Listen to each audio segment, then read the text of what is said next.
हरे कृष्णा। आज का विषय है जीएसटी से कैसे बचे। आजकल पूरा भारत जीएसटी के बारे में चर्चा कर रहा है। लोग सोच रहे हैं कि जीएसटी से कैसे बच सकते हैं। सरकार सोच रही है कि जीएसटी के माध्यम से लोगों को कैसे पकड़े। इन दोनों प्रकार के ग्रुप में हमेशा स्पर्धा चल रही है। सरकार टैक्स लेना चाहती है, प्रजा टैक्स भरना नहीं चाहती। यह स्पर्धा हमेशा से चलती आ रही है।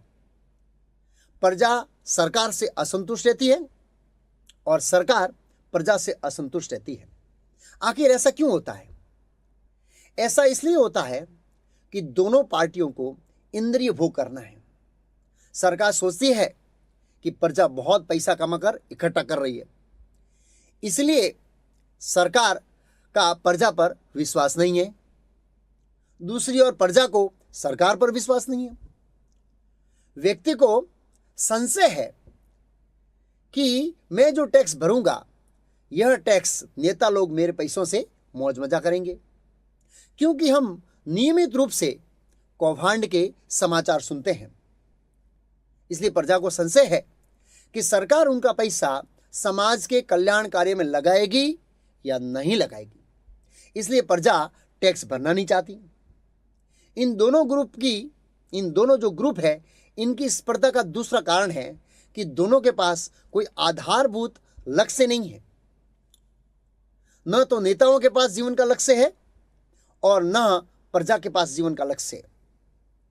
जब किसी के पास लक्ष्य नहीं होता है तो फिर उसके पास समस्या ही समस्या रहती है। इसलिए आज समाज में इतनी सारी समस्या है।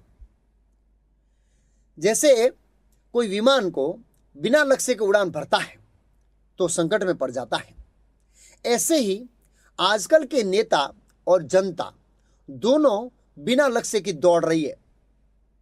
अगर सरकार प्रजा का देखभाल कर रही है तो टैक्स देने में कोई हिचकिचाहट नहीं होनी चाहिए। देखभाल का अर्थ क्या है? श्रील प्रभुपाद, जो इस्कॉन के संस्थापक आचार्य हैं, श्रीमद् भागवत में लिखते हैं, राजा को प्रजा की सामाजिक, राजनीतिक, आर्थिक तथा आध्यात्मिक उत्थान के सभी दृष्टिकोणों से भलाई देखनी होती है। ऐसा नहीं है कि राजा को मात्र सामाजिक स्थिति की देखभाल करनी है। सभी दृष्टिकोण से जनता का ध्यान रखना है, ये राजा का कर्तव्य है। अगर सरकार जनता का सभी तरह से ध्यान रखती है तो टैक्स देना चाहिए। अगर नहीं ध्यान रखती है तो फिर आपको सोचना है कि आपको क्या करना है। और श्रीमद् भागवतम के 12वें स्कंद में कलयुग की भविष्यवाणी है, जिसमें लिखा है कि कलयुग में नेता लोग इतना टैक्स डालेंगे प्रजा के ऊपर या जनता के ऊपर कि जनता व्यापार करना बंद करके जंगल में चली जाएगी।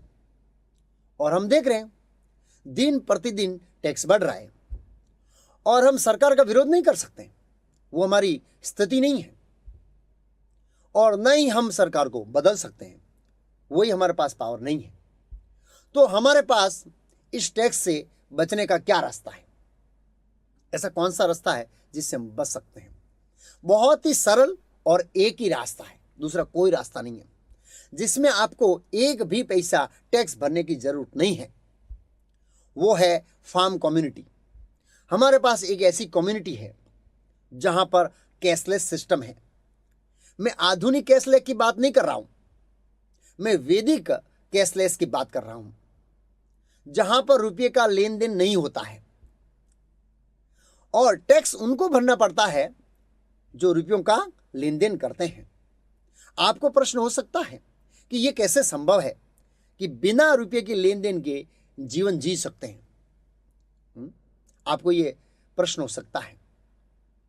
तो ये बिना रुपये के लेन देन की ये जीवन पद्धति वैदिक विनिमय पद्धति पर आधारित है। और टैक्स की बात छोड़िए, अगर पूरे विश्व की इकोनॉमी क्रैश हो जाए तो भी इस कम्युनिटी पर कोई असर नहीं पड़ेगी। ये ऐसी सिस्टम है। इस विषय को पूर्ण रूप से समझाने के लिए मुझे कम से कम 3 घंटे चाहिए।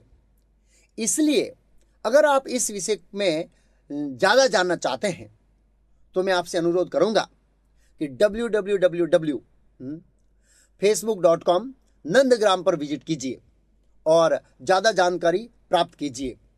इस कम्युनिटी में अभी 15 से 20 परिवार रहते हैं और भी परिवारों का कार्यक्रम चल रहा है।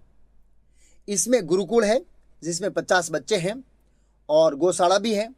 आप आकर स्वयं देखिए, अपनी आंखों से देख सकते हैं और फिर आप इसकी प्रामाणिकता को मानिए कि नहीं, ये सिस्टम काम करेगी। तो ये एक ही रास्ता है जीएसटी से बचने का।